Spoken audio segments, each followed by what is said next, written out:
Binge Audio.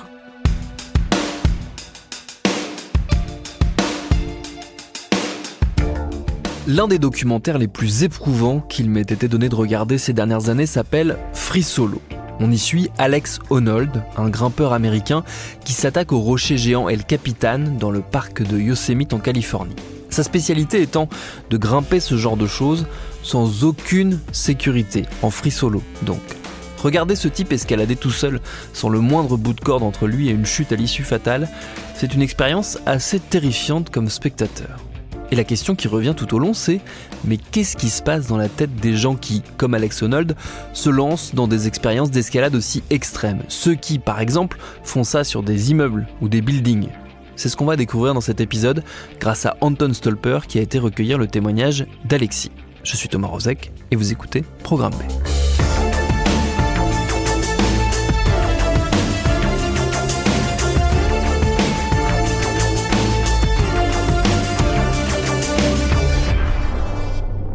Je m'appelle Alexis Landau, j'ai 24 ans et depuis 4-5 ans maintenant, j'escalade des gratte-ciels en free solo, sans aucune sécurité, sans protection, sans équipement.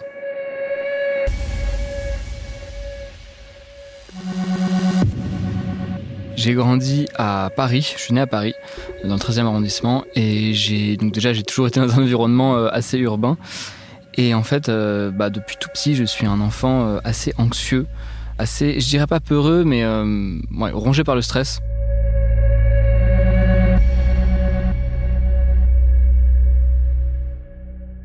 J'avais peur de la mort, j'avais peur de l'accident. En fait, j'ai surtout peur de partir ou de voir mes proches partir dans un accident ou dans un événement imprévu sur lequel on n'a aucun contrôle. Et donc évidemment, en grandissant, je me suis rendu compte que c'est pas la mort directement, la mort de mes proches ou la mienne qui me faisait peur, mais c'était plus l'absence de contrôle qu'on a vis-à-vis de cette dernière. Quand j'étais enfant, j'avais très peur d'un accident de voiture, d'un accident d'avion. J'avais peur que mes parents partent d'un cancer, alors que je connaissais personne qui était mort d'un cancer dans mes proches. Mais voilà, j'avais cette peur constante de ne pas pouvoir contrôler la vie des autres et la mienne. Mais pas au sens psychopathe, mais au sens je peux pas les maintenir en vie en fait. Parallèlement à ça, j'étais passionné d'escalade. Enfin, je suis toujours passionné d'escalade, mais j'étais vraiment passionné d'escalade très jeune en fait. À peine j'arrivais à marcher, j'essayais déjà de grimper. Il y a des photos de moi où je suis à Fontainebleau en train d'essayer de grimper des tout petits rochers, des tout petits cailloux, alors que j'ai même pas l'âge de parler. Donc ça a toujours été un besoin vraiment primitif chez moi de grimper. Je grimpais aussi dans les appartements. Je passais mon temps à grimper en opposition sur des murs quand ils étaient suffisamment rapprochés. Pareil chez des amis aussi, je grimpais au mur. Alors du coup leurs parents étaient absolument foudrages parce que je mettais des traces de pieds de moi partout. Et puis d'un moment, mes parents en avaient marre de devoir me surveiller dans la rue ou de devoir me dire quoi faire. Ils m'ont inscrit à la salle d'escalade. Ils m'ont dit, bon, maintenant tu grimpes, mais c'est que à la salle d'escalade. Bon, manque de bol, 20 ans plus tard, je grimpe des gratte-ciels en free solo, sans aucune sécurité, en dehors de la salle d'escalade. Donc ils l'ont un peu dans l'os.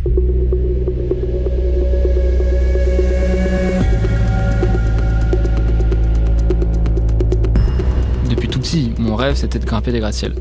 Je voulais grimper des gratte-ciels sans sécurité, en free solo. Et évidemment, quand j'ai découvert que quelqu'un l'avait déjà fait avant moi et qui s'appelait Alain Robert, j'étais subjugué. Alain Robert, donc, c'est la personne qui a grimpé plein de gratte-ciels dans les années 90, qui est le pionnier de l'escalade urbaine au sens où on l'entend aujourd'hui, c'est-à-dire en free solo, sans sécurité, etc. Et c'est quelqu'un qui a mis des performances hors du commun. J'ai peur comme tout le monde, mais je peux mettre ma peur de côté. Donc je passais mon temps à scroller sur sa page Wikipédia pour obtenir un maximum d'informations sur lui. Et oui, j'étais complètement impressionné, j'étais bluffé parce que je ne pensais pas que c'était possible dans la réalité. Moi, j'avais ça, je rêvais. Puis quand on est enfant, on rêve, on n'a pas des projets, on rêve juste. Donc je rêvais de ça et j'ai découvert que quelqu'un le faisait réellement. Donc j'étais complètement subjugué.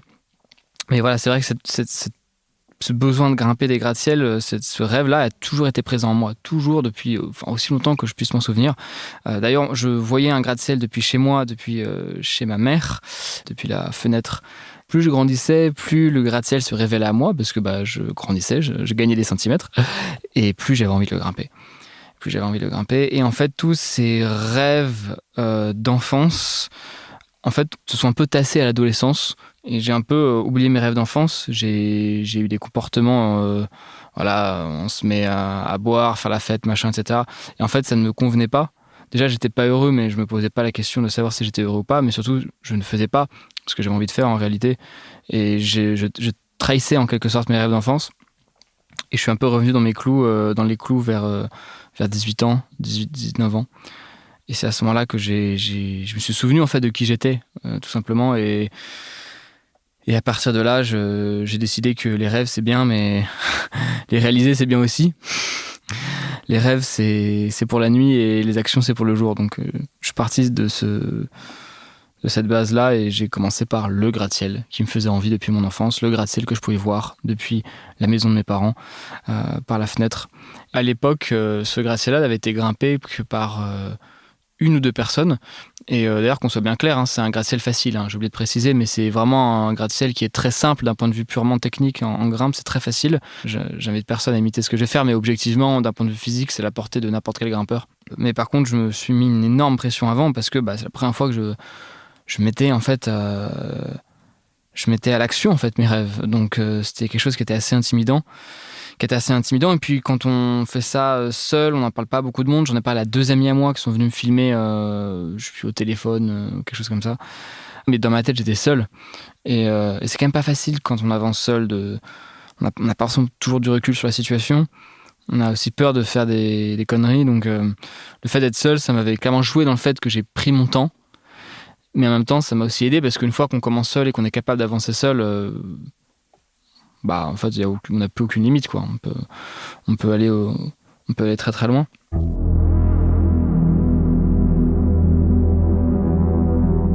Il s'est passé la même chose qui se passe à chaque fois, c'est-à-dire qu'une demi-heure avant la tour, je suis plus disponible du tout, et je ne vois plus trop les gens qu'il y a autour de moi. En fait, tout ce que je vois, c'est mon objectif, et c'est tout en fait. Donc effectivement, moi, mes amis savent, ça valait pour ce jour-là, mais ça vaut pour tous les jours. Ils savent qu'ils doivent se placer où ils doivent se placer avant, et après ils me parlent plus. Ils me laissent me préparer, faire mon truc, etc. C'est même pas que j'ai besoin d'être dans une concentration maximale, c'est que je n'ai aucun espace libre en fait pour être sur autre chose que sur mon objectif. Donc ça, même à l'époque, ils l'avaient bien compris, alors que c'est ma première grimpe. Ils étaient loin derrière et moi, j'ai fait mon truc tout seul. Pour moi, je pense plus à rien d'autre qu'à ce que je dois accomplir pour rester en vie. Donc je me suis tourné vers le gratte-ciel, je me suis approché. Je ressens les épaules lourdes, les jambes lourdes, la bouche sèche, la vision périphérique qui se rétrécit d'un coup. Le fait d'être un peu dans sa bulle, etc. Les poils aussi qui peuvent se hérisser. J'ai pris les premières prises, encore une fois, les prises sont plutôt bonnes. Hein. J'ai fait 2-3 mètres en hauteur. À ce moment-là, j'ai regardé vers le bas, j'ai regardé vers le haut. J'ai continué sur 5 mètres et ensuite c'était parti et ça a déroulé jusqu'en haut.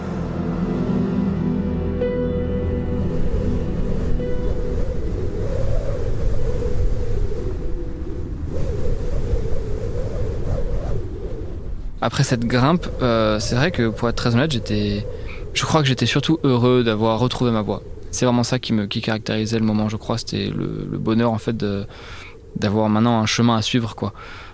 D'avoir une passion, etc. Après avoir grimpé mon premier gratte-ciel, mes parents étaient... je crois que j'aurais dit. J'ai dit ça à mes parents parce que je ne suis pas du genre à mentir à mes parents. Donc j'aurais expliqué, j'aurais montré. Et je ne sais plus exactement leur réaction. En fait, ils étaient à la fois choqués, on va dire, parce que c'est mes parents, mais pas surpris. Pas surpris parce qu'ils m'ont toujours connu. Ouais, c'est mes parents. Donc ils m'ont toujours connu, donc ils savent quel type d'enfant j'étais, quel type d'adolescent j'étais à ce moment-là aussi. Donc pour eux, c'est vrai que ça faisait sens. Malgré le choc que c'était logique aussi, quoi. C'était logique parce que voilà, j'étais cet enfant qui avait peur de... Ce qui était craintif face au manque de contrôle qu'on a sur les risques qu'on prend. D'ailleurs, mon père m'a toujours qualifié comme quelqu'un de très prudent, comme un enfant très prudent, et ça l'a toujours frappé. C'est vraiment dire à quel point j'étais en fait prudent vis-à-vis des risques qu'on ne peut pas maîtriser. Donc, pour ma mère comme pour mon père, ça faisait vraiment sens. C'est-à-dire que ça allait dans la continuité de qui j'étais aussi, quoi. Donc, c'est vrai que là-dessus, ça a un peu aidé. À la fois, mes parents, c'est ceux qui m'aiment le plus, donc c'est pour eux que c'est le plus dur de me voir grimper. D'un autre côté, c'est aussi eux qui me connaissent le plus. Donc c'est aussi eux qui me comprennent le plus. Donc il y a cette dualité au niveau de la parentalité qui est intéressante.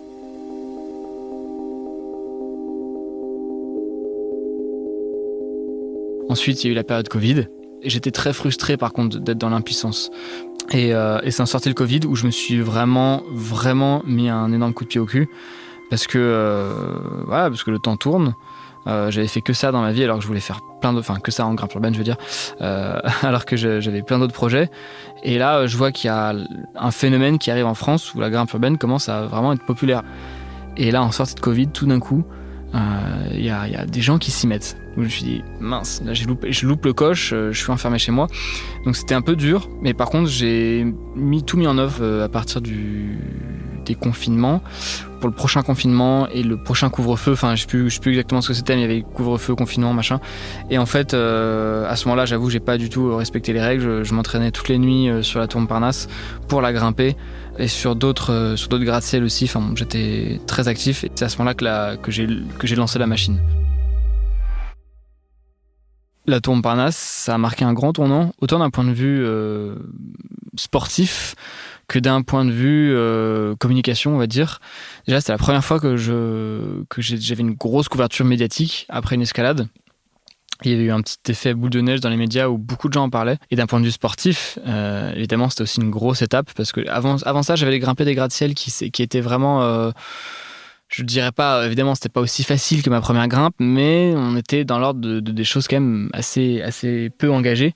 Et là, pour la première fois, je me suis vraiment, je me suis sorti les doigts et j'ai accepté de mettre ma vie en jeu beaucoup plus que d'habitude.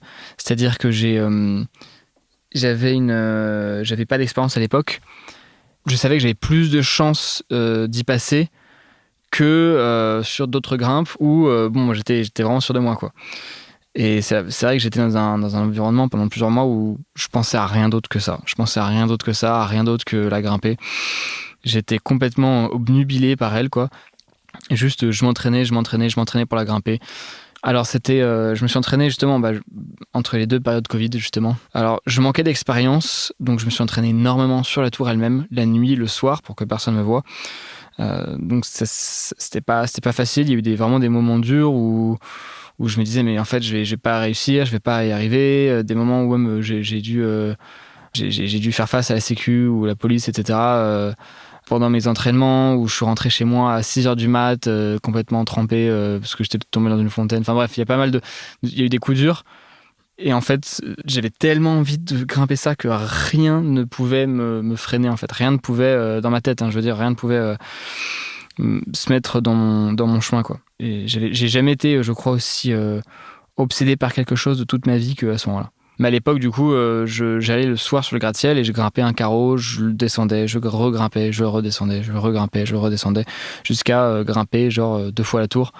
Et je faisais ça, tous les soirs, là, je faisais ça tous les soirs pendant je sais pas combien de semaines. Et au bout d'un moment, je me suis dit, c'est bon, je suis prêt, quoi. Je suis prêt et j'y suis allé.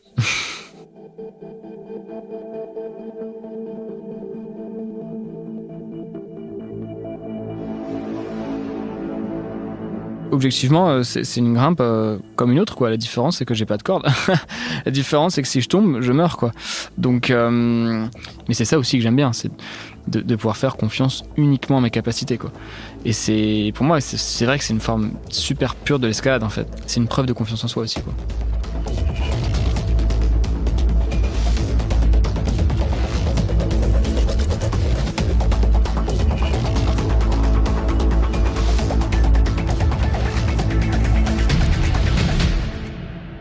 C'est vrai que du coup, en étant enfant, j'étais très inquiet de tout, j'étais anxieux de tout, mais en grandissant, je me suis rendu compte que c'était vraiment l'incapacité c'était le fait de donner le contrôle à quelqu'un d'autre ou à quelque chose d'autre qui me paniquait, quoi. Je veux dire, prenons par exemple l'accident d'avion, ça arrive très peu, mais on ne peut rien faire, on n'a aucun levier d'action s'il se passe quoi que ce soit. Là, c'est l'extrême inverse, c'est-à-dire que je suis le levier d'action, quoi. Donc derrière, si je suis sûr de moi et que je peux me préparer en conséquence, en fait, derrière, la stabilité mentale nécessaire pour grimper, elle vient de là. Elle vient du fait que c'est moi qui contrôle la situation, que c'est moi qui décide de faire ça et qui mène à bien ce projet. Donc c'est ça vraiment qui me permet, moi, de garder une clarté mentale dont j'ai vraiment besoin quand je fais ce genre de projet. C'est justement précisément parce que je cherche à être le seul en capacité de me sauver que je ne prends pas de parachute ou de marteau brise-glace. C'est-à-dire que si je prenais un backup, dans ma tête, potentiellement, je me permettrais de grimper des choses où je ne suis pas vraiment sûr de moi. Donc déjà, d'un point de vue de la performance, c'est pas le but. La performance, c'est le fait de grimper sans rien. La performance, c'est le fait de grimper sans backup, d'être capable de grimper tout en free solo et de savoir que si tu rates, tu meurs, c'est fini. Attention, alors il y a plein de free soloistes qui grimpent avec des parachutes, hein. Mais justement, ils grimpent avec des parachutes parce qu'ils savent qu'ils ont plus d'une chance de tomber, quoi. Donc, oui, c'est classique et moi, je respecte énormément. Mais moi, quand je grimpe, j'ai besoin de savoir que je ne tomberai pas à 0%. Il faut que je sache que dans ma tête, de par mes actions, je ne tomberai pas. Il n'y a aucune chute qui est envisageable. Donc, vu que je n'envisage pas la chute, ça n'a pas vraiment de sens pour moi de ramener un backup comme un parachute ou un marteau brise-glace. Parce que, évidemment, j'ai les pieds sur terre, je sais que je peux chuter. Mais ça rentrerait en contradiction et en conflit, en fait, avec ma manière de penser. Et c'est précisément cette manière de penser qui me permet de rester lucide et d'avoir une bonne clarté mentale quand je grimpe.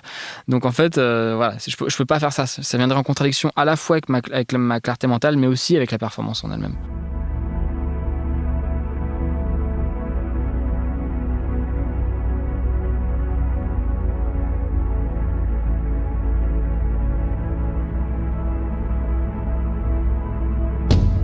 En fait, la mort nous entoure, quoi qu'il arrive. La mort nous entoure et ce qui est vraiment dangereux, c'est qu'on ne se rend pas compte. Il y a plein de vidéos, alors évidemment je ne les cherche pas, en plus ça me marque très vite ce genre de choses, mais il y a plein de vidéos de scènes du quotidien dans des grandes villes, New York, Paris, etc., qui sont chamboulées par la mort de quelqu'un dans d'atroces circonstances. En fait, la mort nous entoure constamment et on ne se rend pas compte. On ne se rend pas compte, mais là, potentiellement, chaque individu frôle la mort plusieurs fois dans sa vie sans même s'en rendre compte. On frôle la mort quand on passe sur l'autoroute, quand on passe un passage piéton, quand on se réveille chaque matin, quand on prend des habitudes néfastes et qu'on risque de choper des maladies par rapport à ça, etc. On frôle la mort constamment, en fait. Sauf que ce qui est dangereux, c'est qu'on le fait... En fait, qui est inconscient, honnêtement? Est-ce que c'est quelqu'un qui va se ruiner la santé, prendre des risques sans se rendre compte, donc littéralement, inconsciemment? Ou est-ce que c'est moi qui vais... en connaissance de cause, me lancer dans un défi qui pourrait finir tragiquement. Maintenant, la question, c'est est-ce que les risques qu'on prend, on est conscient, on regarde la mort en face, on accepte cette prise de risque et on décide d'avoir un levier d'action dessus, ou est-ce qu'on le fait en se disant, écoute, voilà, la vie est dangereuse, on prend des risques, mais ça me fait trop peur, je préfère ne pas y penser. Tant mieux pour ces gens qui arrivent à faire ça, moi j'y arrive pas. Tous les risques inconscient de la vie qui arrive sans qu'on puisse y faire quoi que ce soit, ça me paralyse, ça me tétanise. Et par contre, les risques que je prends volontairement, eux, me rassurent du coup, en fait. En opposition, eux, ils me rassurent. Peut-être que beaucoup de gens ne comprennent pas comment moi, je peux faire ce que je fais. Moi, je ne comprends pas vous. Je ne vous comprends pas. Comment vous faites pour prendre autant de risques inconscients tout le temps et être parfaitement déstressé par rapport à ça? Et par contre, comment est-ce qu'un risque, au contraire, parfaitement calculé, vous fait aussi peur? Honnêtement, je comprends pas. Je sais pas à quoi c'est dû. Mais je crois que je suis né comme ça, hein, parce que ces questionnements-là, je les avais bien avant de faire la grimpe urbaine, quand j'étais enfant. Je comprenais pas comment on pouvait risquer sa vie littéralement inconsciemment, quoi, c'est-à-dire sans faire attention, sans faire gaffe, sans vraiment savoir que la mort arrive, que ce soit sur l'autoroute, par des maladies, etc. Comment on peut vivre avec ça? Moi, je ne peux pas vivre avec ça. Heureusement, maintenant, ça va mieux. Puis bon, la grimpe urbaine aussi, quoi. Mais quand j'étais enfant, je ne pouvais pas vivre avec ça. Quand j'étais enfant, ça me rongeait. Le fait de savoir que les risques nous entouraient, mais qu'on ne pouvait pas les voir arriver, qu'on ne pouvait rien faire, qu'on était inconscient face à ces risques-là. Mais ça me rongeait, ça m'empêchait d'être heureux. C'était horrible. Inversement, quand c'est moi qui contrôlais les risques, j'étais parfaitement bien. C'était même un exutoire, quoi. Donc voilà, rien n'a changé là-dessus, quoi. Aujourd'hui, je me sens plus à l'aise à grimper la tour Montparnasse une 4e, 5e, 6e fois, ou grimper même un gratte-ciel beaucoup plus dur, beaucoup plus audacieux, en sachant pertinemment les risques que j'ai et surtout en sachant pertinemment comment m'en sortir, comment rester vivant. C'est-à-dire que je sais exactement ce que je dois faire pour maximiser mes chances de survie. Là où les risques qu'on prend dans le quotidien, on sait même pas qu'on les prend, quoi. C'est horrible. Moi, c'est ces vidéos-là, par exemple, qui me font peur, hein, des vidéos d'accidents de bus en pleine rue, etc., où tu vois des scènes horribles. Et je me dis, mais cette personne-là, elle savait pas qu'elle prenait un risque. Et je sais pas, peut-être que j'ai pensé à ces choses-là trop tôt en étant enfant, mais par contre, moi, le fait de penser à ces risques-là, ça me paralyse, c'est horrible.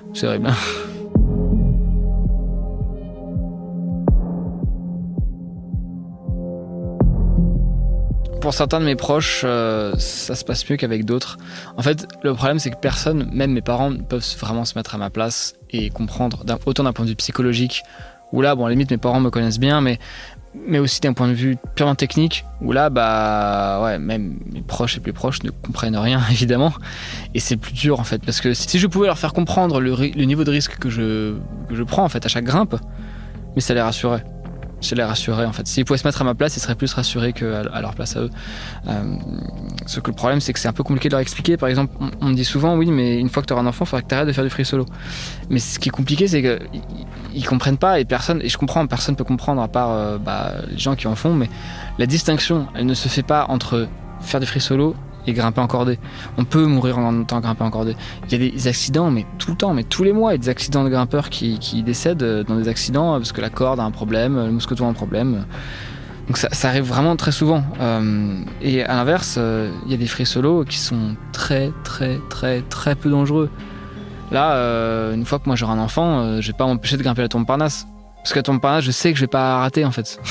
Si je mets évidemment toutes les conditions météorologiques avec moi, il y a 0 chance que je rate, tout simplement. 0 chance. Donc la distinction, elle se fait pas entre grimper en solo ou pas. C'est pas binaire, c'est le niveau de risque qu'on prend, en fait. Par contre, effectivement, il y a des escalades que je ne tenterai pas une fois que je serai père. Parce que là, il y a des escalades que j'aimerais faire. Je suis pas sûr de les faire d'ailleurs du tout. Mais j'aimerais potentiellement un jour les envisager. Mais par contre, je ne les envisagerai pas quand je serai père. Ça, c'est sûr et certain. Parce que c'est des grimpes où là... Évidemment, on ne peut pas parler de statistiques parce qu'encore une fois, c'est moi qui contrôle et c'est le fait que ce n'est pas une statistique qui me rassure et me permet de grimper. Mais si on devait mettre une statistique, il y a des grimpes où je dirais, même avec autant d'entraînement que je veux, il y a une chance sur 15 que je rate, quoi. Ou une chance sur 10. Et là, ça en étant père, c'est inenvisageable. Là où si je devais grimper la tour Montparnasse, il y a une chance sur 1000 que je rate, quoi. Je veux dire, j'ai plus de chances de me faire. De me prendre la foudre que de tomber en grimpant la tour Montparnasse une 4e fois.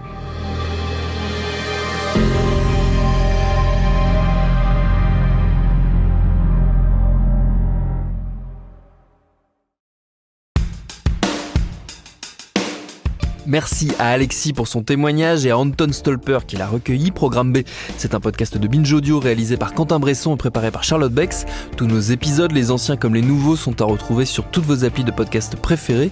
Cherchez-nous sur internet si vous voulez nous parler et à très vite pour un nouvel épisode.